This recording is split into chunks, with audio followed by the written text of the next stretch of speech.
आप लोगों के बीच हाजिर हूँ। मेरा नाम विनय है और आपने इस समय ट्यून इन किया हुआ है रेडियो KGMU गूंज 89.6 मेगाहर्ट्ज। और मेरे साथ स्टार ऑफ द सिटी में मौजूद हैं एक ऐसी मेहमान जिनका गाना सुनकर आपको लगेगा कि यार वाह। तो डॉक्टर अर्चना सिंह जी हमारे बीच मौजूद हैं, जो कि पैथोलॉजिस्ट और माइक्रोबायोलॉजिस्ट हैं, हमारे बीच मौजूद हैं। बहुत बहुत स्वागत है आपका मैम हमारे स्टूडियो में। नमस्कार, thank you so much for inviting. अरे मैम, हमें तो अच्छा लग रहा है कि आप जैसा टैलेंट जब हमारे बीच होता है तो लोग बड़ा इंस्पायर होते हैं कि चलो इतना अच्छा कुछ सुनने को मिल रहा है। और वैसे भी जब आपका फील्ड अलग है और जब आपका इंटरेस्ट अलग है और उसके बाद जब आप इन सारी चीज़ों में आते हैं तो एक अलग ही पहचान मिलती है। सो आपके बारे में जानना चाहेंगे, आप अपने बारे में थोड़ा सा हमारे सुनने वालों को बताइए। मैं अपने कहानी कहाँ से शुरू करूँ? आई थिंक बचपन से ही शुरू करती हूँ। मुझे गाने का शौक बचपन से ही था बहुत। हर समय जहाँ भी गाना बजता रहता था मैं सुनती और हर समय उसी को गुनगुनाती रहती थी। जब तक मैं उसकी ट्यून सही से पकड़ ना लूँ तो मेरे मन में वो चलता रहता था। मेरी मम्मी बहुत गाती थी, गुनगुनाती थी। ऐसे प्रोफेशनली कभी सीखा नहीं मैंने भी। अच्छा। ना मम्मी ने सीखा था। लेकिन बहुत डिफ़िकल्ट चाइल्डहुड रहा मेरा। फादर की डेथ बहुत जल्दी हो गई थी। मैं 7 साल की थी जब फादर चले गए और मम्मी ने अकेले बहुत मुश्किलों में हम लोगों को पाला पोसा, पढ़ाई। तो हम लोग को पढ़ाई ही थी। कितने भाई बहन? 3 भाई बहन थे। अच्छा। मेरे 2 बड़े ब्रदर्स थे, एक 12th में था, एक 10th में था और मैं शायद 4th में थी जब फादर चले गए। तो उसके बाद फिर पढ़ते पढ़ते आगे बढ़ते रहे। रेडियो घर में रहता था लेकिन उसको एग्जाम के टाइम में 1-2 महीना पहले से ही अलमारी में ऊपर चढ़ा दिया जाता था कि अब ये नहीं बजेगा। जी। हाँ, फिर थोड़े बड़े हुए तो एक छोटा सा ट्रांजिस्टर आ गया था हमारे पास। वो ट्रांजिस्टर में गाने तो सुन लेते आपके जो थे। भाई थे वो भी म्यूजिक लवर उस समय थे या फिर नहीं, उनको कोई मतलब बिल्कुल नहीं भी नहीं। मेरे हाँ। भाई नहीं, बिल्कुल भी नहीं। बड़े भाई तो बिल्कुल ही सिर्फ पढ़ाई करते थे। अच्छा। और उनसे जो छोटे थे, मेरे से तो 5 साल वो भी बड़े थे और वो बहुत स्ट्रिक्ट थे।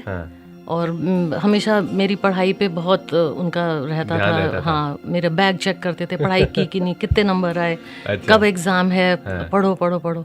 और बल्कि मैं ज़्यादा गुनगुनाती भी थी तो बहुत गुस्सा होते थे। अच्छा। कि क्या है हर समय गाना गाती रहती हो, खबरदार जो गाना गाया। अच्छा। और चुप रहना, बिल्कुल नहीं बोलना। तो एक बार ऐसा हुआ, 2-3 दिन मैं बिल्कुल नहीं गुनगुनाई। मतलब मेरे को इतना ज़्यादा डांट पड़ गई थी और मैं अंदर से घुट रही थी। मैं बहुत ज़्यादा घुट गई 2 दिन जब मैं नहीं गुनगुना पाई। फिर आखिर तो मेरे से नहीं रहा गया। फिर मेरा तो वही शुरू हो गया। मतलब सब लोग कहते हैं कि भड़ास कहाँ निकालें, उस समय आप कह रहे थे कि गाना हम कहाँ निकालें अपना है। सच। हाँ, मुझको मेरे गाने से अलग ना करो। मैं नहीं रह पाती। अच्छा, एक चीज बताइए मैम कि जैसे आपने बताया कि माहौल बड़ा पढ़ाई वाला था। आजकल के बच्चे ना पढ़ाई से इतना कतराते हैं, उन्हें फोन दे दो बस, 24 घंटे उनको कुछ मत बोलो, बस फोन दे दो उनको। अल्लाह, इतना डिस्ट्रैक्शन हो चुका है लोगों के बीच में, बच्चों के बीच में। तो पढ़ाई का ये माहौल डेवलप कैसे होता है? मतलब ये आजकल के पेरेंट्स के लिए बड़ा अच्छा होगा ये जान पाना। देखो, हाँ, एक ये विनय जी, हमारे ज़माने में मोबाइल नहीं था, ये भी बहुत अच्छी बात है। एक रेडियो था वो कि ऊपर चढ़ा दिया जाता था। टीवी भी तब अभी घर में आया नहीं था। तो टीवी भी ये था कि अब पहले तुम 10th अच्छे से कर लो तो टीवी लाएंगे और टीवी तब आएगा जब हॉलीडेज होंगी, उसके बाद 3 महीने तो तुम अच्छे से देख लेना, जिससे कि 12 शुरू होने से पहले पहले मन भर लो तुम अपना। फिर टीवी रोज रोज नहीं बैठ के टीवी देखना है। तो संडे को मूवी देखते थे शाम को टीवी में और वेडनेसडे को चित्रहार, वो जरूर देखते थे। उसमें बहुत रुचि रहती थी कि गाने पुराने, उस जमाने में बार बार गाने सुनने को कहीं से तो मिलते नहीं थे। तो उन गानों को ही सुन सुन के हम डायरी बना लेते थे, उसमें लिखते रहते थे गाने फटाफट। उन्हीं को गाते रहते थे। क्या बात है। तो मतलब अगर म्यूजिक को ध्यान में रखा जाए तो बचपन म्यूजिक के अगेंस्ट भी था। मतलब आप बड़ा मुश्किल में थे उस समय कि म्यूजिक हम कहाँ सीखें या क्या करें, सब लोग अगेंस्ट थे, ऐसा कुछ? नहीं, ये नहीं कहूँगी कि म्यूजिक के अगेंस्ट थे, लेकिन मैं गाने में मतलब ज्यादा रुचि ना रखूं, पढ़ाई करूं। और ऑफ कोर्स सीखने का तो तब मुझे भी शौक नहीं था कुछ। मतलब मेरी एक दीदी थी, वो क्लासिकल म्यूजिक की टीचर थी। She was in teaching music in university. दीदी मतलब रिलेशन में मेरी दीदी? कजन सिस्टर, मेरी बुआ की बेटी वीना दीदी।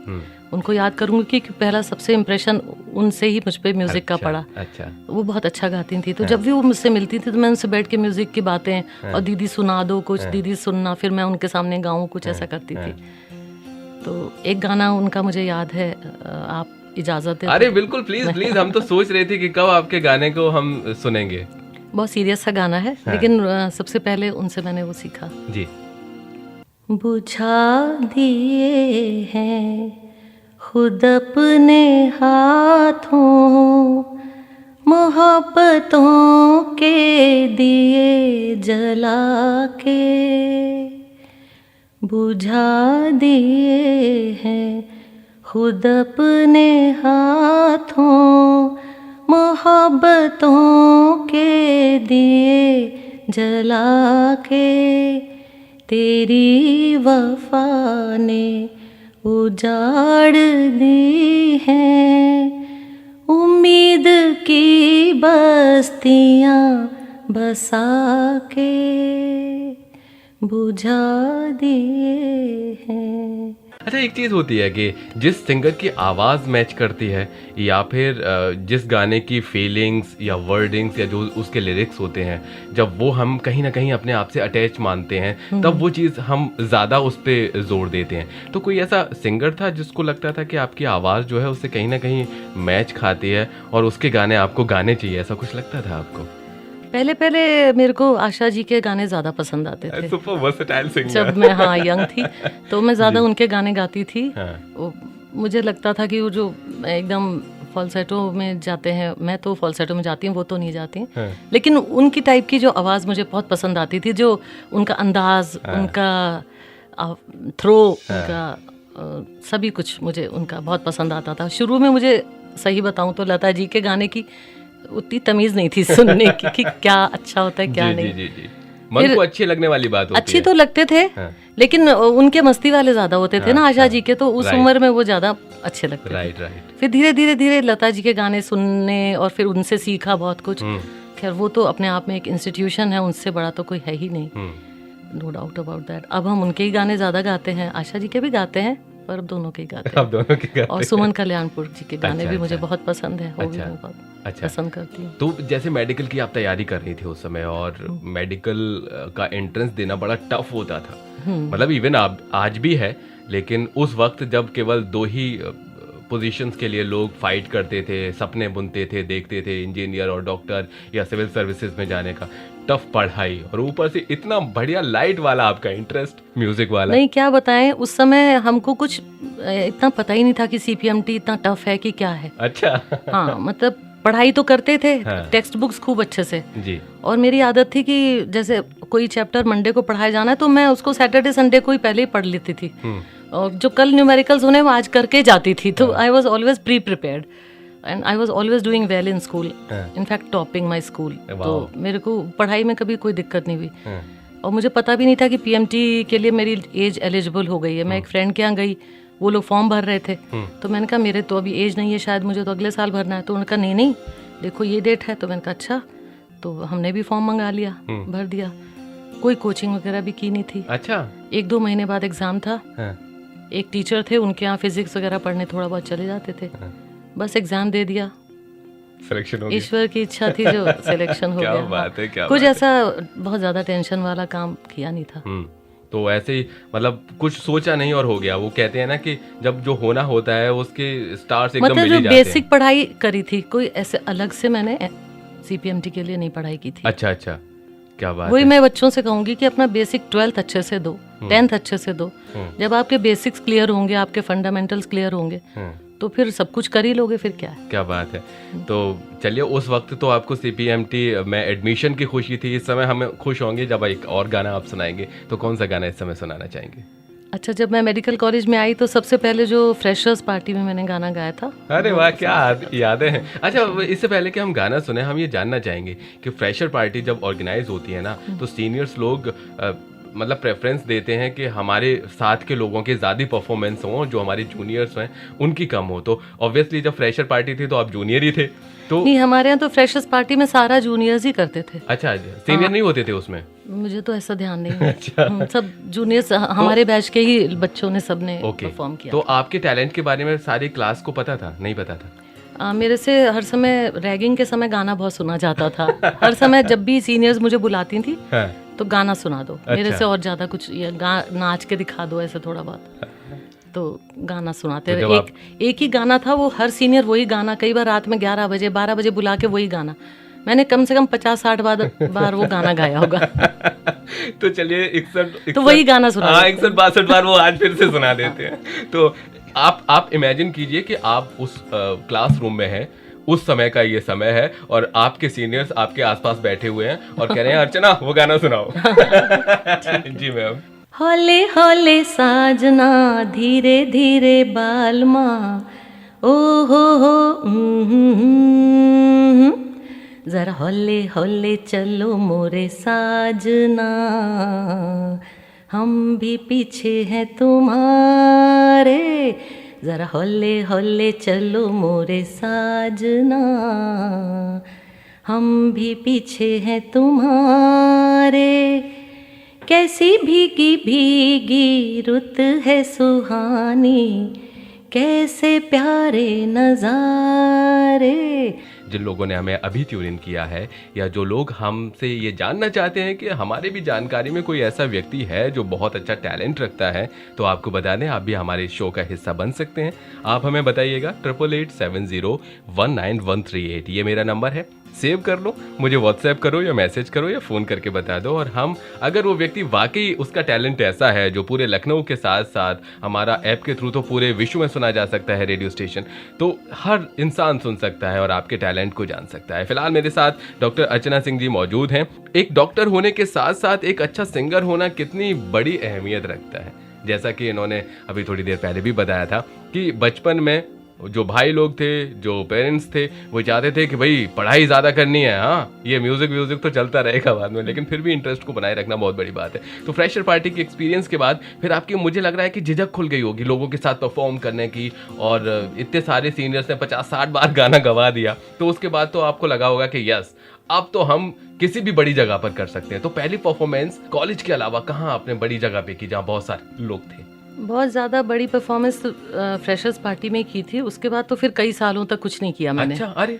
हाँ, मैं बहुत झिझकती थी और मेरे तो हाथ पैर ठंडे हो जाते थे। और अभी भी अब थोड़ा कंट्रोल है, लेकिन अभी अगर पब्लिक में मुझे गाना पड़ता है तो मेरी तो हालत बहुत पतली रहती है। मैं बहुत नर्वस फील करती हूँ। अच्छा। मेरे फादर को बचपन में मुझे फादर तो बहुत जल्दी चले गए थे, लेकिन मुझे मम्मी बताती थी कि उनको भी गानों का बहुत इंटरेस्ट था। एक डायरी थी उनकी जिसमें उर्दू में वो गाने के लिरिक्स लिखा करते थे। अच्छा। और मम्मी भी हर समय गुनगुनाती थी। एक गाना उन दोनों का बहुत फेवरेट था जो मेरे भी दिल के बहुत करीब है। अच्छा अच्छा। तो वो थोड़ा सा प्लीज अपने पापा की। जी जी बिल्कुल बिल्कुल। रुक जा रात ठहर जा रे चंदा, बीते ना मिलन की बेला, आज चांदनी की नगरी में अरमानों का मेला, रुक जा रात ठहर जा रे चंदा। मैम, जब आपका गाने का ये सिलसिला शुरू हुआ और जब आप मेडिकल की लाइन में भी आ गए, आप पढ़ाई भी कर रहे थे और उसके साथ साथ गानों का शौक भी था, अब नहीं उसके बाद तो मैं हॉस्टल में आ गई। अच्छा। 12th के बाद मैं लखनऊ आ गई। हाँ, मैं मोदी नगर में पली बड़ी, वहीं पे मेरी स्कूलिंग हुई और 12th के बाद मैं मेडिकल कॉलेज में इधर चली आई। ओके, मोदी नगर वो गाजियाबाद के पास वाला? हाँ। Okay okay. तो उसके बाद फिर हॉस्टल में बहुत लोग मिले, बहुत फ्रेंड्स मिली, हम लोग रात भर गाते थे, 3-3 4-4 बजे तक आंगन में बैठे। हमारी जो भी फ्रेंड्स अच्छा गाती हैं सब लोग, 8-10 लोगों का ग्रुप था, तो रात में बैठे गाया करते थे। फिर कभी कल्चरल प्रोग्राम्स होते थे, उसमें थोड़ा बहुत गा लेते थे ऐसे, लेकिन बहुत ज़्यादा एज सच स्टेज पे मैंने कुछ नहीं गाया। ना ब्रदर्स को कोई खबर थी कि मेरा गाने में इतना है या कुछ। ट्रांजिस्टर मेरे पास हमेशा रहता था, सुनती मैं बराबर रहती थी। फिर मेरे होने वाले पति से मेरी मुलाकात हुई फर्स्ट ईयर में ही, और फिर सेकेंड ईयर से हम लोग दोस्त बने, धीरे धीरे करते, मतलब 5 साल तक हम लोग दोस्त रहे। फिर तो हमारी वो भी गाने की शौकीन? वो भी गाते हैं हाँ, लेकिन इतना ज़्यादा शौक, बहुत ज़्यादा गाते नहीं है, as such he does not sing much but he can sing really well. So जो अट्रैक्शन था, जो एक दूसरे की तरफ लगाव था, वो पढ़ाई की वजह से था या फिर ये गाने की वजह से था? पता नहीं ये तो बहुत मुश्किल है कहना। ये आपकी खूबसूरती की वजह से था? पता नहीं, सभी कुछ रहा होगा। हाँ, गाना, लेकिन म्यूजिक हम दोनों के बीच हमेशा बहुत स्ट्रॉन्ग फोर्स रहा ही है। Okay okay. क्योंकि टेस्ट भी शुरू में तो बहुत म्यूजिक में एक से थे, हम लोग मिलके बहुत सुनते थे। फिर म्यूजिक सिस्टम खरीदा, फिर शादी जब हो गई, फिर और कैसेट्स खरीदते थे, खूब सुनते थे। लंबी ड्राइव्स पे जाना और म्यूजिक सुनते रहना। Okay okay. तो हम लोग का था। तो जब आप पहली बार मतलब रिलेशनशिप में जब आप डेट पे गई तो तो उस समय मतलब आपके बीच में ऑब्वियसली पढ़ाई तो उस समय नहीं रही होगी, तो उस समय किस विषय पे, क्या म्यूज़िक के बारे में बात हुई कि उनको ऐसा लगा कि भाई अगर हम आगे अपना ज़िंदगी साथ गुजारेंगे तो यस ये हमारी होने वाली जो बीवी है वो मुझे म्यूजिक के लिए मैं बड़ा खुश रहूंगा, उनके गाने सुना करूंगा, ऐसा कुछ उनके? नहीं, ऐसा कुछ नहीं, वो अभी भी मेरे गाने नहीं सुनते। इसका मतलब वो आपकी खूबसूरती में फिदा थे।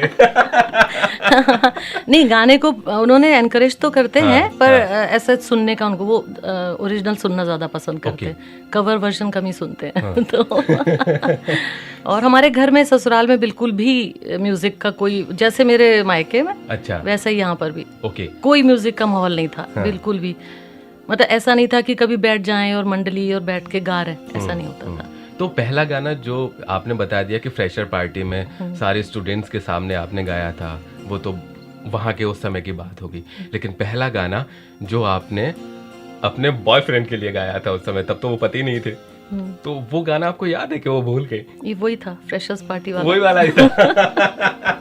और शादी के बाद कोई गाना उनके साथ जो गाया हो, कोई मेमोरी आपके साथ? हाँ, शादी के बाद फिर एक बार हम लोग एक दिवाली पार्टी में गए थे, तो एक डुएट हम लोग का बहुत फेवरेट था। वो हम लोग ने कई बार परफॉर्म किया इकट्ठे। कौन सा वाला गाना प्लीज? वो था ये छोड़ दो आंचल जमाना क्या कहेगा। अरे वाह, क्या बात है। सो मैम, शुरुआत हम आपके एक और गाने से करना चाहेंगे, कौन सा गाना सबसे पहले आप हमें सुनाएंगे? जब मैं 2015 में मेरा म्यूज़िक का सफ़र फिर से शुरू हुआ, जो मोस्ट इम्पॉर्टेंट फेज़ मेरे म्यूज़िक के लिए रहा। हम लोग का डॉक्टर्स का एक ग्रुप बना व्हाट्सएप पे, तो हमारे एक मित्र हैं डॉक्टर दीपक दीक्षित, उन्होंने हमको भी ऐड कर लिया। उनको पता था कि मुझे इंटरेस्ट है सिंगिंग में, जबकि मैं 30 साल से गाना बिल्कुल छोड़ चुकी थी। मैं गुनगुना, मतलब बस ऐसे बाथरूम सिंगर ही थी, पर ऐसे कहीं गाया नहीं था। तो वो ज्वाइन किया मैंने, फिर मैंने देखा सब लोग कुछ गा रहे हैं, तो मैंने जो पहला तब गाया था, जो एक रफ रिकॉर्डिंग करके भेजी कि मुझे एलिजिबिलिटी मिल जाए इस ग्रुप में एंट्री की, तो वो मैंने गाया था। आज बारिश जब हुई तो मुझे फिर वही गाना याद आया। ओहो, क्या बात है। कौन सा गाना? ओ सजना बरखा बहार आए, रस की फुहार लाई, अखियों में प्यार लाए, ओ सजना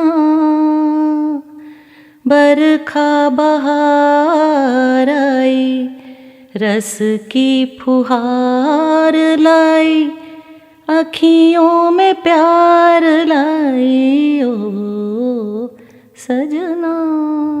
वाह, क्या बात है, क्या बात है। कहते हैं कि सरस्वती माँ जो हैं वो इसी तरह से दिखाई देती हैं। हम एहसास तभी कर पाते हैं जब एक अच्छी सी आवाज़ में, जब हम हमारे कानों को सुनने में जो बहुत अच्छी लगती है जब हम वो सुनते हैं। So really I can feel कि स्टूडियो में इस समय केवल डॉक्टर अर्चना सिंह ही नहीं, सरस्वती माँ के भी दर्शन हो रहे हैं।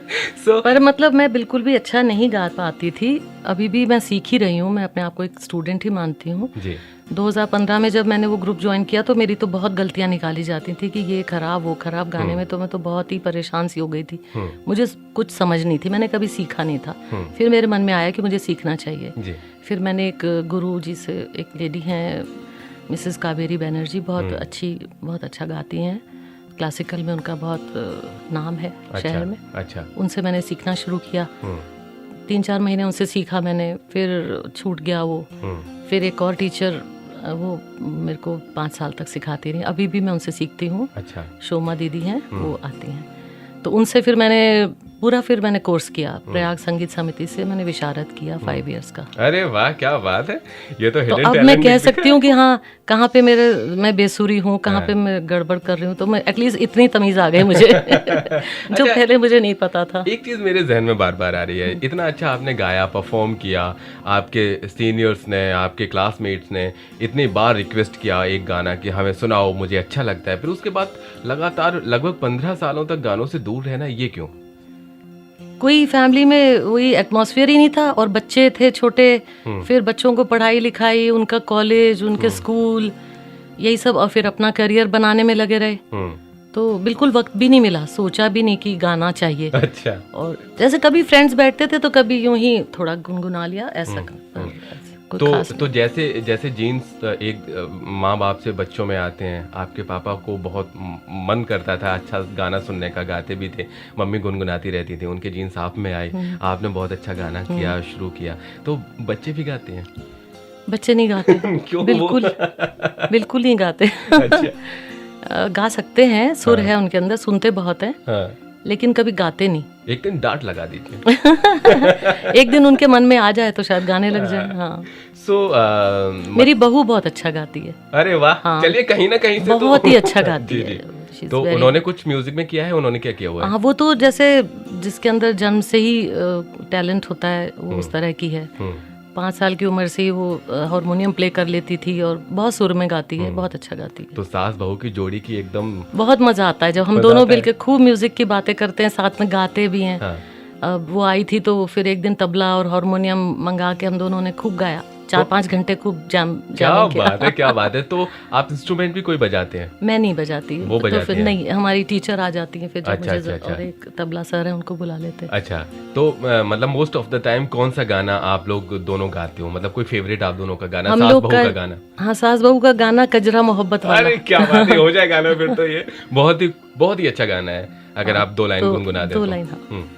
कजरा मोहब्बत वाला अखियों में ऐसा डाला, कजरे ने ले ली मेरी जान, हाय रे मैं तेरे कुर्बान। स्टार ऑफ द सिटी में आज मेरे साथ मौजूद हैं डॉक्टर अर्चना सिंह। बहुत सारे गाने हमने मैम के सुन लिए हैं और अब वक्त आपसे विदा लेने का हो रहा है, लेकिन जाते जाते मैं ये ज़रूर चाहूँगा कि आप ये तमाम लोग जो हैं इस समय हमें जो सुन रहे हैं, डॉक्टर अर्चना सिंह को एक्चुअली सुन रहे हैं, मैं तो रोज़ ही आप पे सुनाता हूँ अपनी बातें, तो उन तमाम लोगों से आप क्या कहना चाहेंगे? कि किसी भी पैशन को फॉलो करने के लिए कभी भी कोई देर नहीं होती, कोई भी उम्र बड़ी नहीं होती, कभी आदमी बूढ़ा नहीं होता अपने हॉबीज़ के लिए, पैशन के लिए जी। हमेशा जब भी मन चाहे पैशन को ज़रूर फॉलो करना चाहिए, क्योंकि वो हमारी आत्मा को शांति देता है और हमें बहुत खुशी मिलती है जब हम अपने मन की कुछ करते हैं। बाकी दिन भर तो हम अपने घर के लिए, अपने बच्चों के लिए, परिवार के लिए सब कुछ करते हैं, पर अपने पैशन के लिए ज़रूर वक्त निकालना चाहिए, क्योंकि आगे चल के हमारे बुढ़ापे में ये हमारे बहुत सहारा बनेगा हमारा, मुझे ऐसा लगता है। तो चलते चलते एक मौका और नहीं छोड़ना चाहता, एक गाना और सुनना चाहता हूँ। जीवन डोर तुम्ही संग बांधी, जीवन डोर तुम्ही संग बांधी, क्या तोड़ेंगे इस बंधन को, जग के तूफान आंधी रे आंधी, जीवन डोर तुम्ही संग बांधी। अत्यंत हर्ष और गर्व की बात है कि रेडियो KGMU गूंज आप हमारी फ्रीक्वेंसी 89.6 मेगाहर्ट्ज पर तो सुन ही सकते हैं, साथ ही विश्व के किसी भी कोने में सुन सकते हैं हमारे KGMU गूंज के एप्लीकेशन के साथ, जो अब एंड्रॉइड और iOS दोनों पर मौजूद है। एंड्रॉइड यूजर्स हमारे एप्लीकेशन को डाउनलोड करने के लिए प्ले स्टोर पर और iOS यूजर्स ऐप स्टोर पर जाकर टाइप करें KGMU गूंज और डाउनलोड करें जानकारी और मनोरंजन से भरपूर हम सबका अपना रेडियो स्टेशन, रेडियो KGMU गूंज 89.6 FM। Radio KGMU